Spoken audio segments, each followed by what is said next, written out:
Hello and welcome to another installment of the High Holy Days of Thelema, and we're revisiting the events leading up to the 3 days of the writing of the Book of the Law, which will be upcoming here in April 8th, 9th, and 10th. But on the first big opening day of the High Holy Days is a feast for the supreme ritual and a feast for the equinox of the gods, which took place on March 20th, 1904 in Cairo. And so we're looking at the events just prior to that. Now, yesterday was on the 18th, Crowley had invoked the sylphs to show Rose his third try at it, and she keeps falling into trances and things. And he, in I think yesterday's trance, she spoke quite clearly that it's all about the child. They're waiting for you, and it's Horus. And you'll just have to go back over the last couple of days to hear the story of all of that. But when she said it was Horus, Crowley put her to many tests, and as we said yesterday, the odds of her getting all of these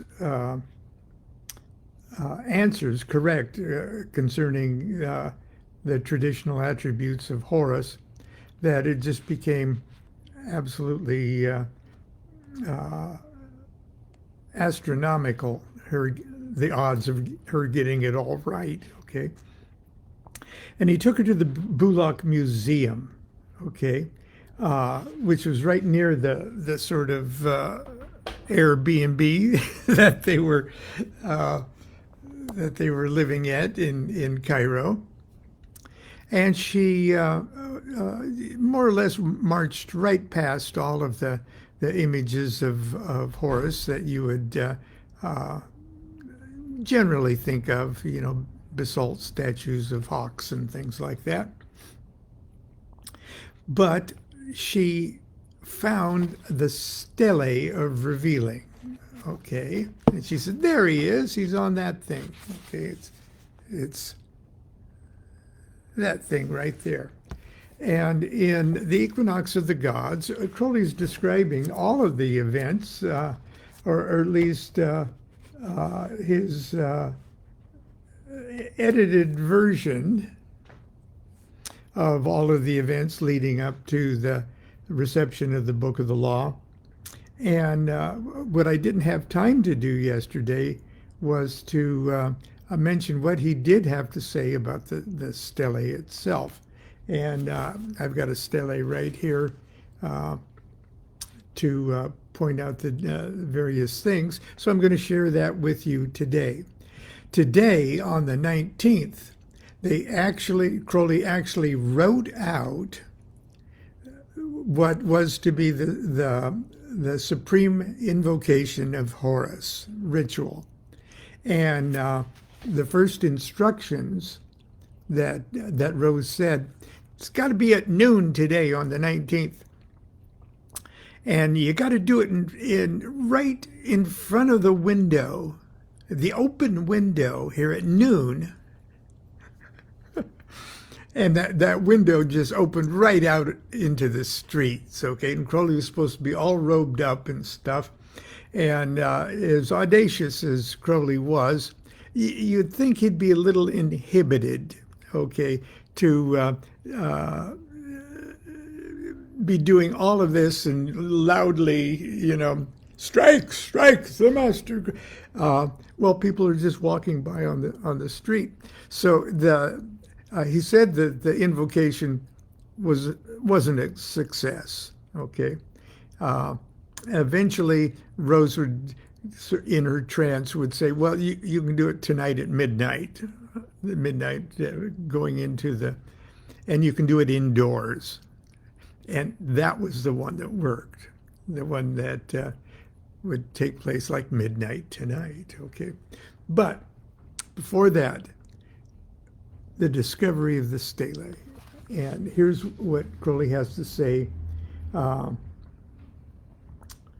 This incident, he's talking about the discovery of the stele at the Bulak Museum. This incident must have occurred before the 23rd of March, as the entry on that date refers to Ankh-Afna Khonsu. That's the funeral stele of Ankh-Afna Khonsu. He was sort of like the Henry Kissinger of several dynastic administrations. Okay. Here's P's, or Frater Perdurabo's, description of the stele. Now, I know you want to look at me all the time. Who can blame you?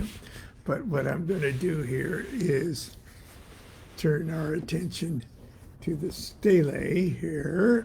If my computer doesn't fall off the pillow I've got it sitting on. There we go. Let's see. There we go.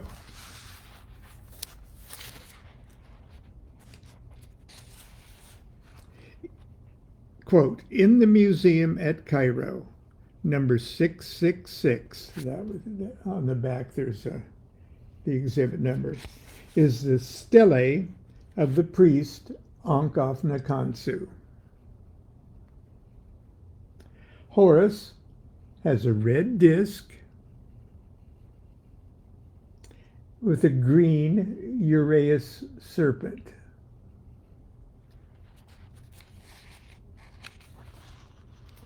His face is green. Hope you can see that. His face is green, his skin indigo. His necklace, anklets, and bracelets are gold. His nemes nearly black from blue. There it is, his nemes. And it is very, very deep blue. Okay. Almost black. His tunic is a leopard skin. Okay. Ankh-Afna Khonsu also wears a leopard skin, but he's still talking about Horus. And his apron, green and gold. Green is the wand of double power.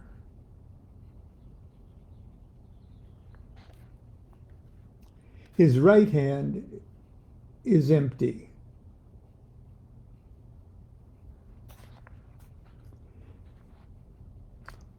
Okay. His throne is indigo, and the Gnamen, I guess that's the Gnamen,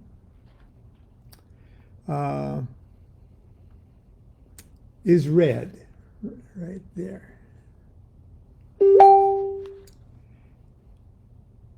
The red, the square. The light, okay, the light, the entire light is gamboge. What's gamboge? Well, it's sort of that color right there. Almost the natural golden beige of papyrus. Okay, but it wasn't papyrus. This was a wooden stele that had been stuccoed and painted onto the stucco. Above him are the winged globe, right there, and the bent figure of the heavenly Isis, her hands and feet touching earth. Now here she's referred to as Isis. Okay.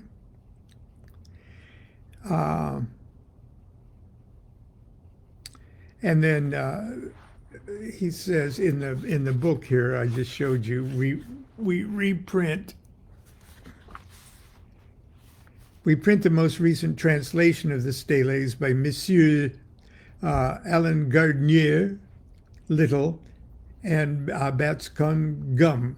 It differs slightly from that used by Frater P, which was due to the assistant curator of the museum at Bulak.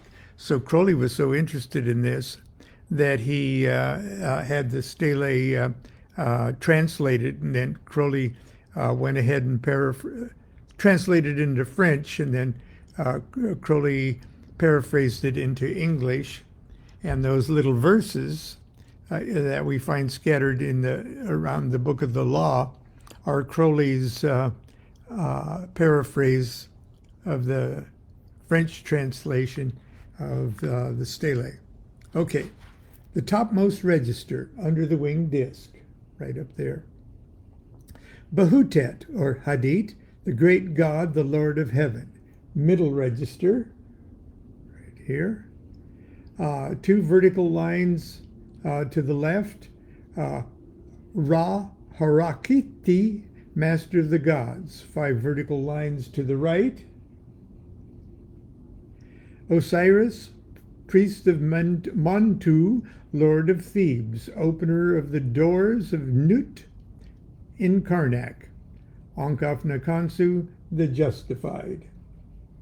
Okay, there's Ankh Nakansu, the justified. Okay. Below the altar, down here, oxen, geese,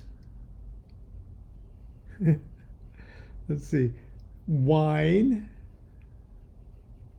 and bread. And these are, looks like bread too. Okay. Behind the god is the hieroglyph of Amenti. The lowest register, down here. Okay. And this is very reminiscent of Egyptian Book of the Dead, modularly placed. Saith Osiris, priest of Montu, lord of Thebes, the opener of the doors of Nut at Karnak, Ankh Nakansu. That's that one right there. And you can see the Ankh Nakansu right there. Now, if Crowley had a seal ring made, you see him wearing his seal ring with the cartouche of Ankh Nakansu on the seal ring. And if you were initiated into the OTO, especially in the first 10 years or so of the OTO's rebirth, you got all your degrees, certificates sealed in wax using Crowley's own Ankh Nakansu ring. So if you, on all your certificates, if you'll look at the seal on your certificates, that was actually Crowley's own. It's in red gold, gorgeous piece. And the ring part of it was the body of Nuit herself. So her little breasts pointed into your finger. Okay, so there's the Ankh Nakansu right there. Take a look at your certificates if you have them. Okay, so the second register right here, the justified. So Ankh Nakansu, the justified. Hail thou whose praise is high, thou great-willed, O soul, or Ba, very awful, literally mighty or of awe, that giveth the terror of him. The third one. Uh, among the gods, shining in glory upon his great throne, making ways for the soul, Ba, for the spirit, Yeke, and for the shadow, Kabet. I'm prepared, and I shine forth as one that is prepared. In the fourth line. I have made a way to the place in which are Ra, Tum, Kefri, and Hathor.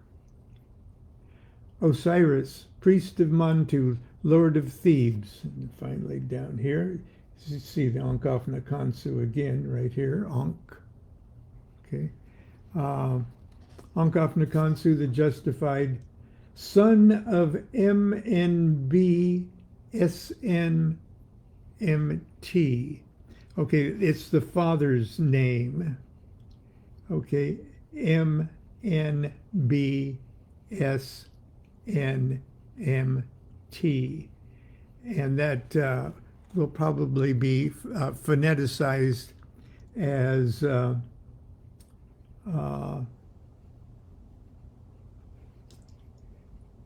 by Besnamat. By Besnamat, my breast I beat. Okay, that's how it'll be phoneticized. Born of the system bearer Amun, the lady Atnashur.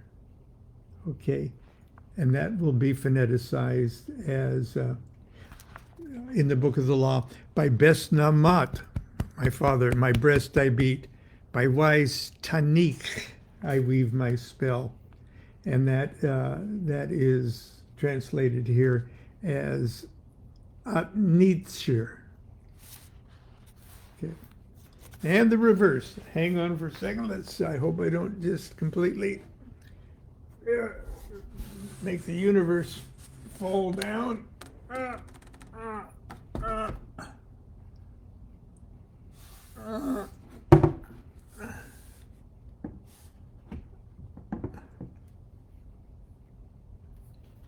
Okay.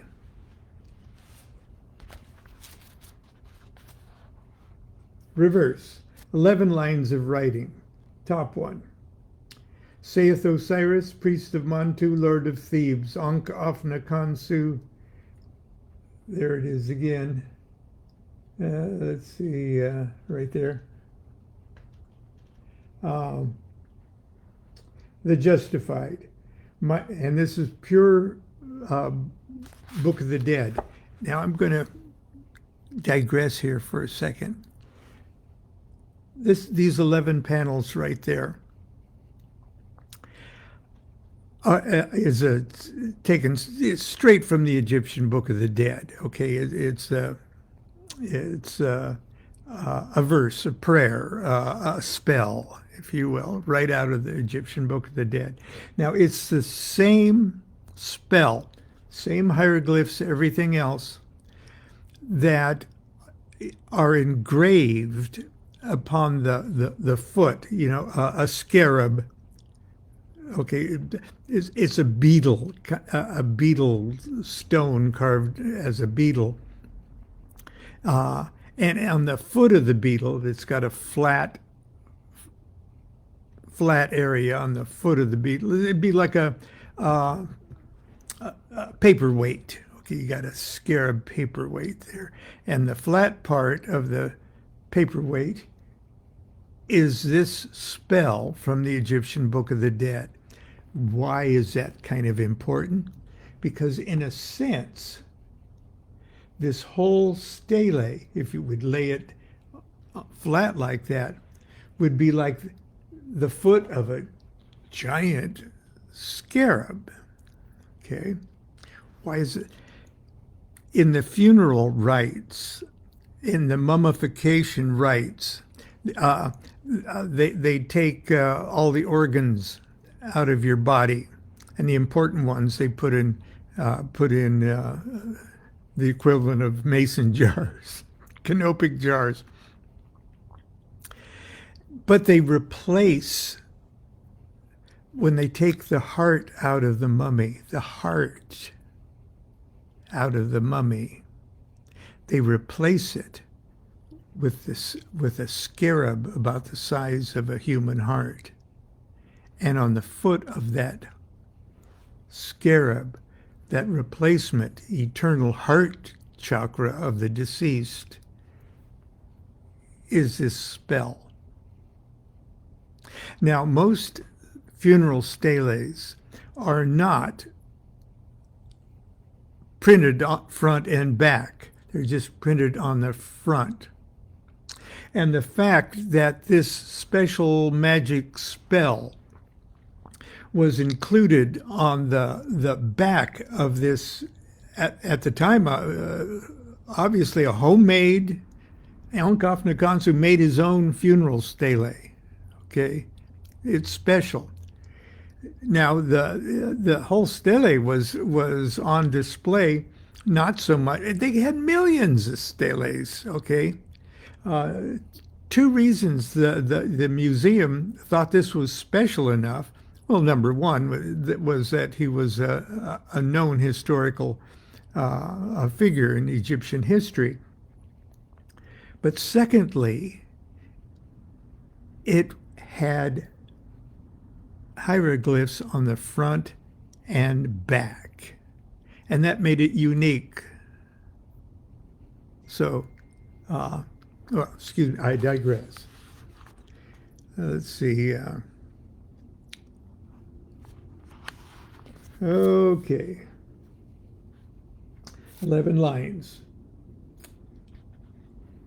Saith Osiris, priest of Mantu, Lord of Thebes, Ankaf Nakansu, the justified. My heart from my mother, my heart. Well, it's a different word that's synonymous with heart. My heart from my mother, my heart of my existence upon earth, my existence upon earth. Stand not forth against me as witness. Drive me not back among the sovereign judges, neither incline against me in the presence of the great God, the Lord of the West, that was Cyrus. Now that I am united with earth in the great West, and endure no longer upon the earth. The 6th line. Saith Osiris, he who is in Thebes, Ankaf Nakansu, the justified, O only one shining like the moon or in the moon, take your pick there. Osiris, Ankaf Nakansu, has come forth upon high among thy multitudes. He that gathereth together those that are in the light. The underworld, or the duat, is also open to him. Lo, Osiris, Ankaf Nakansu. Now he's being addressed as Osiris, Ankaf Nakansu. Osiris who conquers death, okay? Lo, Osiris, Ankaf Nakansu, cometh forth by day to do all that he wishes upon the earth among the living.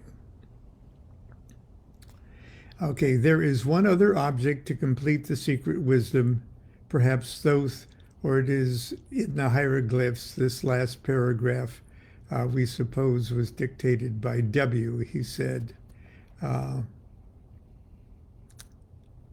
So now now I'm not an Egyptologist. I can't translate this and stuff. There are those of you out there who can. So that's a pretty clumsy translation of it. And over the years, like when Crowley wrote, here, I'll turn it back on my sweet face. Well, Crowley was writing his Mass of the Phoenix. That's done at sunset. Okay. at the very end of the Eucharistic ceremony, where the sun goes down and the last lights of the sun is bathing the bloodied chest of the priest, and the priest or priestess, okay, traps the blood in the host and eats it, and putting the sun inside them safely for the night, kind of thing. You can hear echoes of this section of the Book of the Dead, in this section of the Stele, in his final words. He said, "This bread I eat, this oath I swear, as I inflame myself with prayer. There is no grace, there is no guilt. This is the law, do what thou wilt." And it rings the bell 11 more times, making a total of 44. And he says, "Abrahadabra, I entered in with woe. With mirth I now go forth to do my will on earth among the legions of the living," something like that, which is almost a paraphrase of one of those lines there. "With mirth I now go forth, and with thanksgiving to do my will upon the earth among the legions of the living." Anyway, that's what happened on the 19th. The ritual was written out and the invocation done. Little success. Okay, and let me just see. He says a little bit more here about the 19th.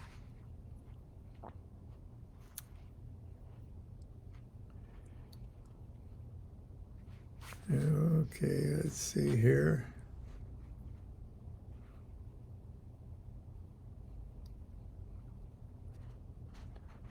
If I could get the exact quote, it'd be nice. Anyway, Rose said, try it again at midnight. And he tried again at midnight, and finally they were impressed by the results, which we will talk about tomorrow, the 20th, the feast of the supreme ritual and a feast for the equinox of the gods. If you've been watching